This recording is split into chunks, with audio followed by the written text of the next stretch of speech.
Mencionar la Nakba o catástrofe en español es recordar el momento en el que miles de palestinos pasaron a ser desde entonces refugiados, sin poder incluso, escuchen bien, retornar a sus territorios.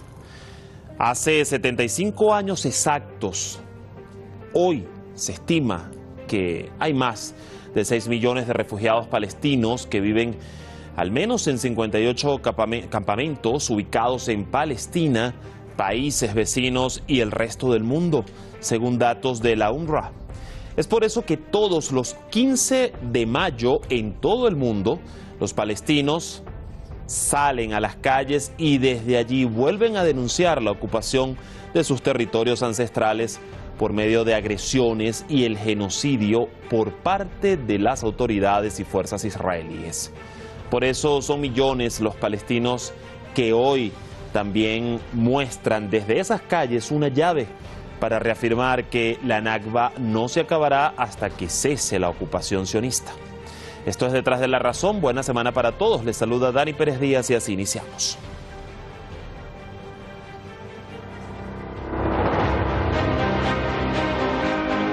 El 14 de mayo de 1948 nació el régimen de Israel. Su creación fue un proceso violento que supuso la limpieza étnica y la destrucción casi total de la sociedad palestina en ese año. Entre 1947 y 1949, milicianos israelíes expulsaron a al menos 750.000 palestinos de una población de 1,9 millones para establecer una patria judía, según las aspiraciones del infame movimiento sionista.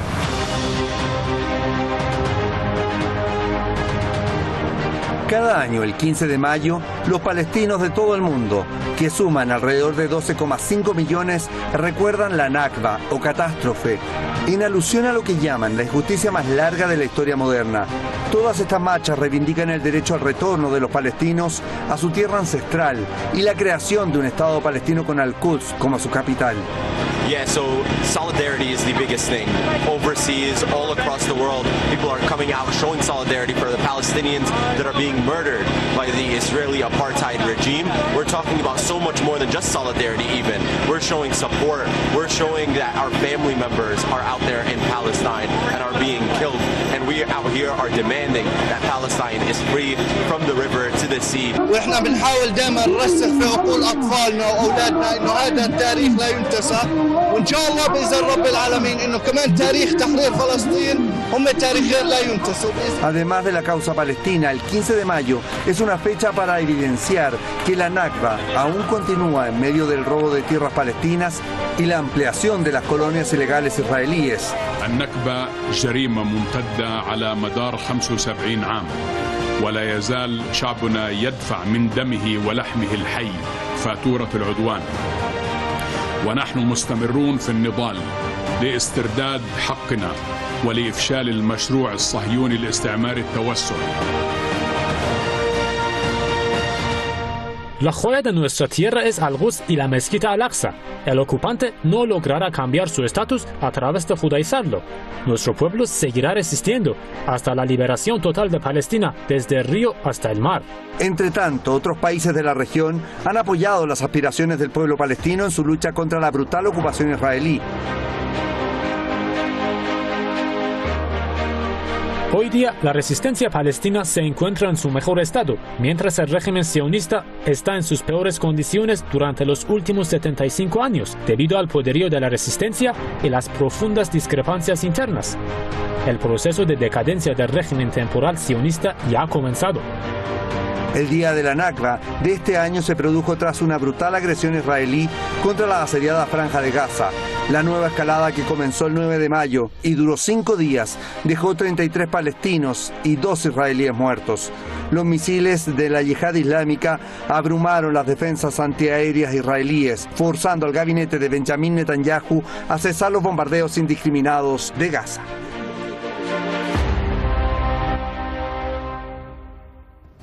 Hay el contexto, el panorama, bueno, en un nuevo día de la Nakba, un nuevo 15 de mayo, gracias al equipo de redacción y producción por el material que ya vamos a desarrollar con nuestros expertos en la materia. Antes vamos a conocerlos.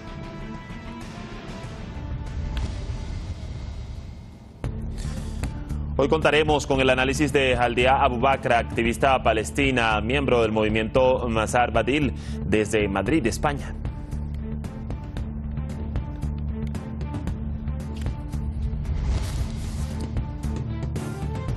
Y también nos aportará en el análisis Víctor de Curria, profesor, escritor, periodista desde Bogotá, Colombia.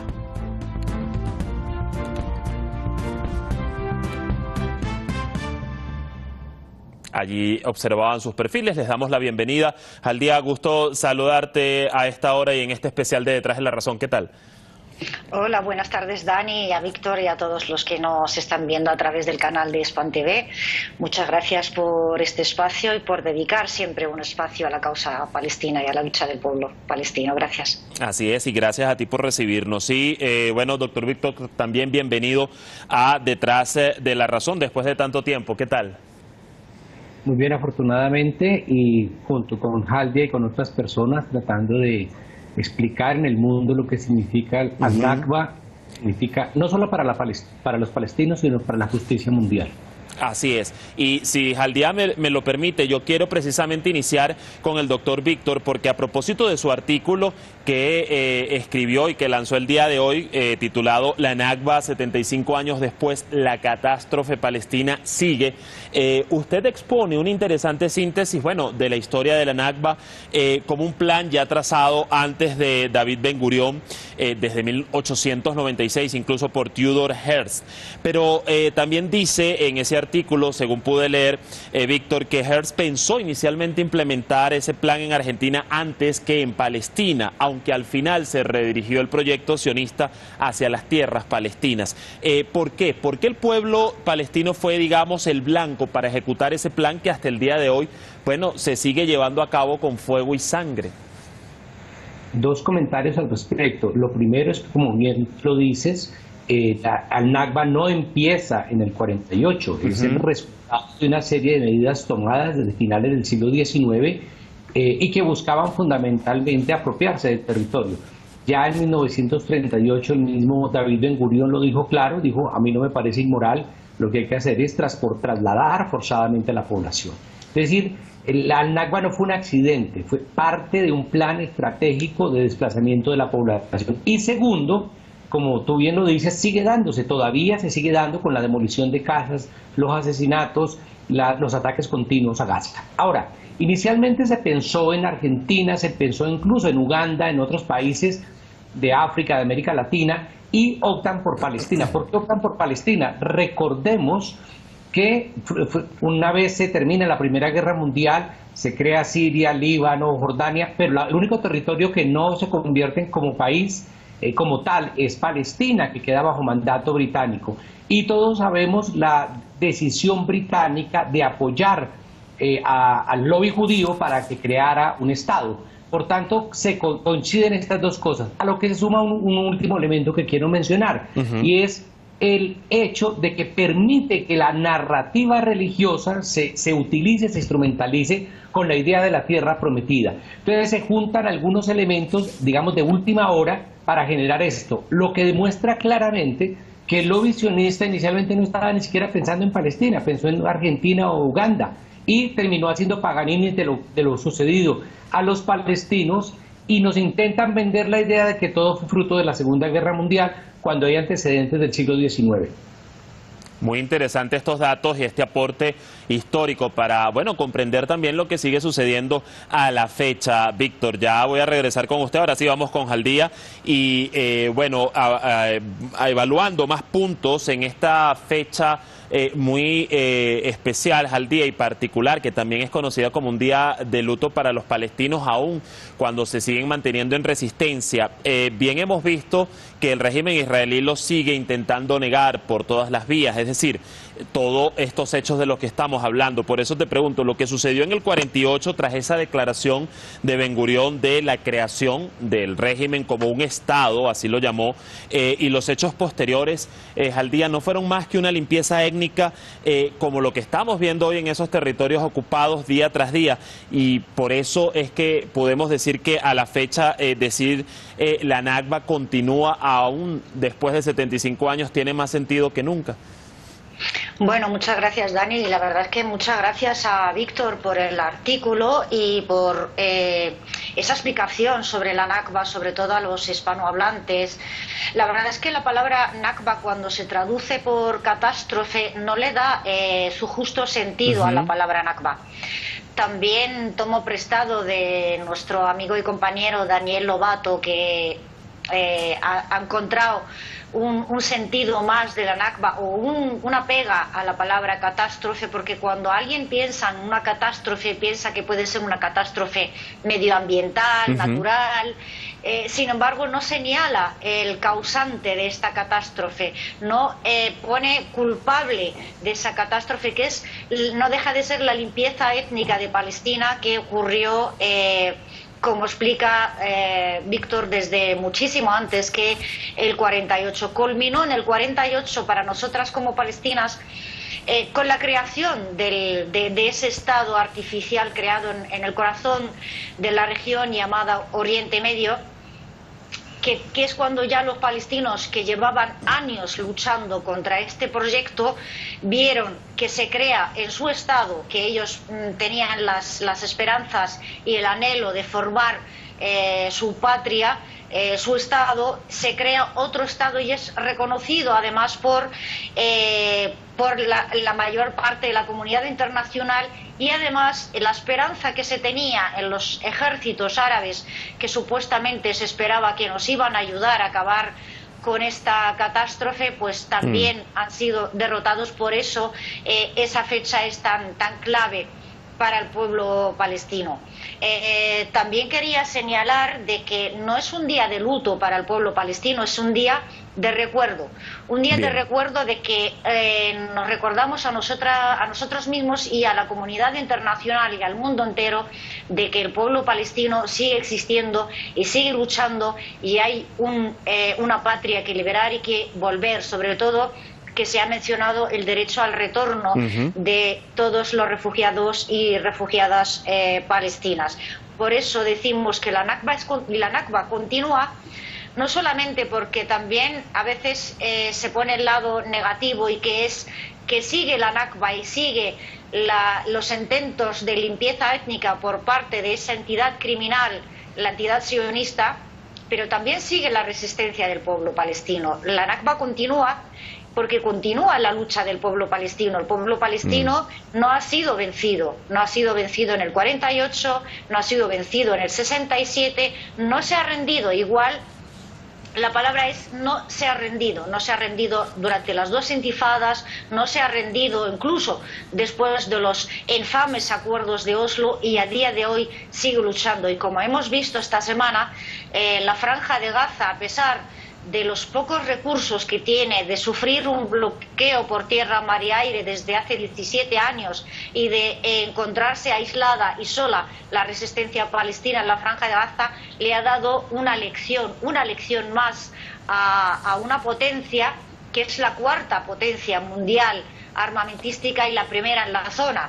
Una Franja de Gaza, una resistencia popular ha podido hacer frente, y no es la primera vez, y eso también nos da la esperanza de que después de tantos años de lucha el pueblo palestino cada vez va acumulando más experiencia, va mejorando sus capacidades, y llegará el día en que será capaz de liberar todo el territorio de Palestina del río al mar y posibilitar el retorno de todas y todos los refugiados. Una resistencia, como bien dices, al día que ni se ha rendido ni tampoco ha olvidado, y ha quedado más que nunca demostrado en estos días recientes con los ataques de Israel a la Franja de Gaza, pero la respuesta de esa resistencia. Ahora, Víctor, fíjese que hay algo también interesante para el análisis, porque el régimen de Israel ha justificado o sigue justificando su accionar en múltiples ocasiones por el hecho de, y así lo ha dicho, ser víctima de antisemitismo. Incluso en algunos países como Alemania han prohibido toda manifestación por el día de la Nakba. E incluso también hay que recordar que el régimen de Israel aprobó en el año 2011 la ley de la Nakba que penaliza su conmemoración. ¿Cómo entender, no, sobre todo para nuestra audiencia y para ese juego que muchas veces se hace con las palabras desde los medios de comunicación occidentales y por ende se desvirtúa un poco el sentido de estas conmemoraciones o estas fechas? ¿Cómo entender esa palabra antisemitismo y el que Israel la sigue utilizando como justificación para agredir bajo la bandera de la defensa?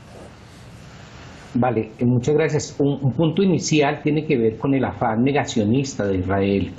Israel es construido sobre una gran mentira, que es hacerle creer al mundo que es una decisión que toma Naciones Unidas después de la Segunda Guerra Mundial. Como bien lo sabemos, desde finales del siglo XIX hay un plan estratégico, preparado, explícito, de traslado de colonos israelíes al territorio palestino. Eso lo sabe cualquier historiador.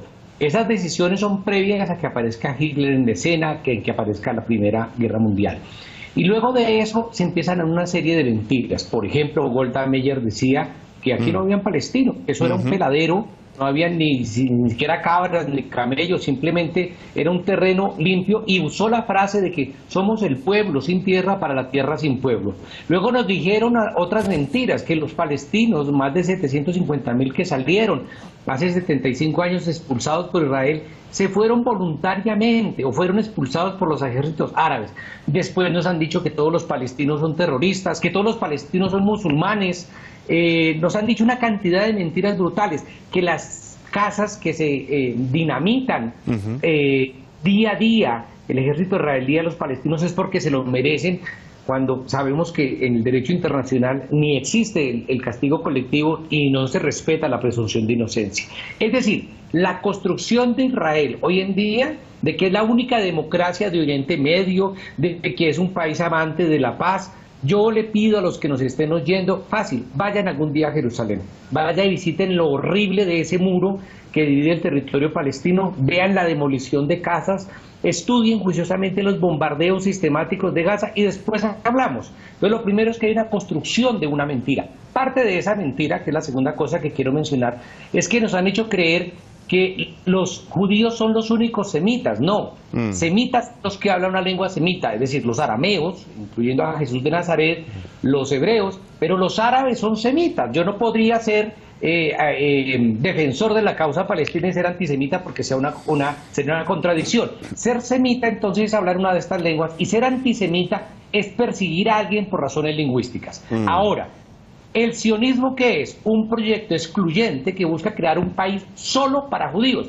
Como si me dicen que es un país solo para musulmanes, un país solo para católicos, son países excluyentes. Y ese discurso excluyente es el sionismo, que Naciones Unidas algún día consideró racismo. Entonces, yo soy un hombre antisionista porque estoy en contra del racismo, pero no puedo ser antisemita porque estoy en contra de las discriminaciones. Pero ese juego de palabras entre los semita y los sionista ha terminado por hacerle creer al mundo, y con esto termino, que cualquier cosa que se diga contra Israel, a favor de los derechos humanos que son universales, a favor de normas que están en tratados que ha firmado toda Europa, estos son un ataque contra el pueblo judío.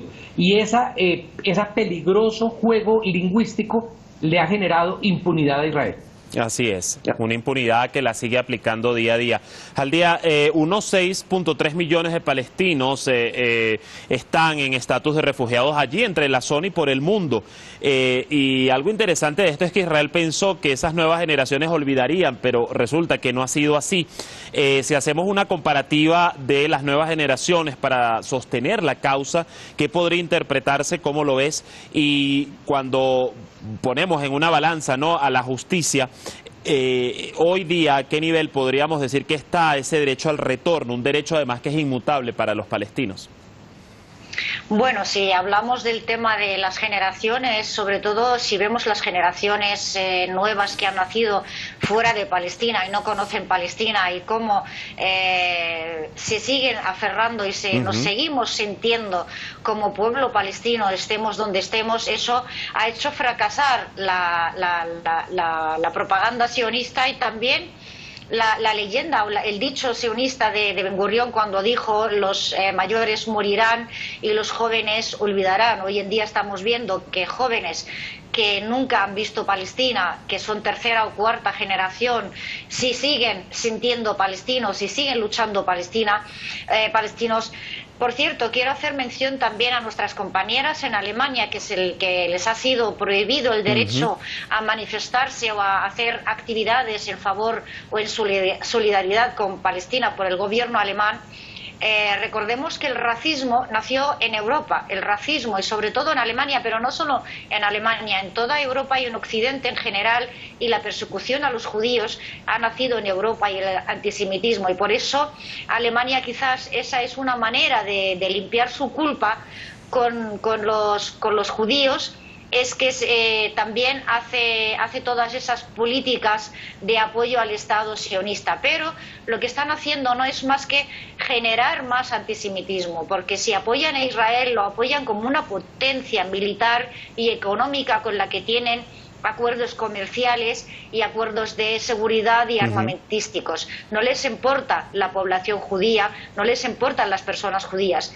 El proyecto sionista, de hecho, hay que decirlo, se ha adueñado y se ha apropiado de la voz de las personas judías en todo el mundo, cuando no todos los judíos apoyan al régimen sionista ni son sionistas. Hay muchos que son antisionistas y luchan con el pueblo palestino. También hay que recordarle a la gente que nos escucha en Occidente, porque esto en el mundo árabe y musulmán se sabe, que los judíos, cuando han sido perseguidos en Europa, se han refugiado en países árabes y musulmanes, y por eso vemos judíos en Marruecos, en Túnez, en Argelia, en Palestina, en Egipto, incluso en Irán, y nunca han sido perseguidos ni discriminados. Bien. Eso también hay que decirlo. De hecho, por eso la entidad sionista o el proyecto sionista se aprovecha, como siempre, de hacerse el víctima, también se adueña del dolor de las personas y el sufrimiento de las personas que han sufrido persecución por el régimen nazi. Y eso hay que aclararlo, que los que hoy en día representan al sionismo en el mundo no tienen nada que ver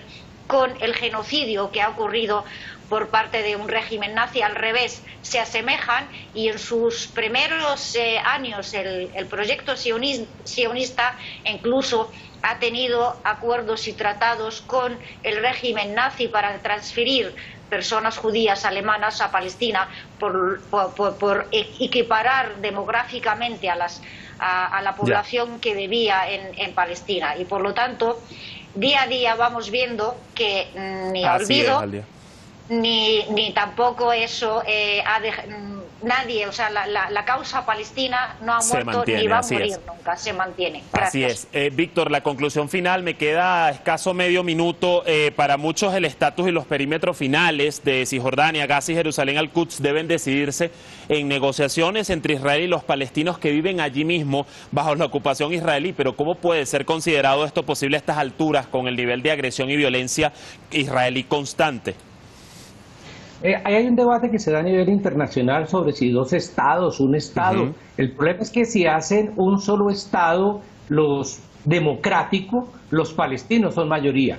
Y si hacen dos estados, significa que Israel terminaría por reconocer unos territorios a los palestinos, con lo cual perdería. El sueño sionista es incompatible con la democracia. Por eso no es ni uno ni dos estados lo que se plantea. Mientras los palestinos han planteado alternativas democráticas, incluyentes, no un país, digamos, de una teocracia. En el caso de Israel, si hablar de un Estado judío es hablar de una teocracia. Y termino diciendo una cosa cortita. Imaginémonos por un momento que alguien prohibiera conmemorar el Holocausto. Claro. Que alguien prohibiera hablar del Holocausto. Bueno, esto es tan terrible, sería tan terrible como lo que sucede hoy. Negar la Nakba, porque es negar la historia, es negar el acceso a la verdad, es negar el sufrimiento de un pueblo. Nos quedamos con esa reflexión tuya, Víctor, y por supuesto con todo lo aportado por Jaldía. Vamos a seguir el pulso de todos estos acontecimientos de la causa de aquí en más, y seguro nos reencontraremos en un próximo análisis. Jaldía, Víctor, muchas gracias. Hasta una próxima oportunidad. Muchas gracias. Que estén bien. Así el panorama. Lo cierto es que, bueno, la conmemoración de la Nakba se mantiene como una manera para el pueblo palestino de mantener la conciencia en todas las generaciones sobre su resistencia como territorio. Hoy las denuncias hacia la mano agresora de Tel Aviv y sus autoridades persisten desde la comunidad árabe palestina, muchas organizaciones de derechos humanos y desde cientos de países y pueblos que apoyan la causa. Mañana nos vamos con otro tema, las elecciones de Turquía, los resultados de cara a una segunda vuelta electoral. Buena jornada como siempre.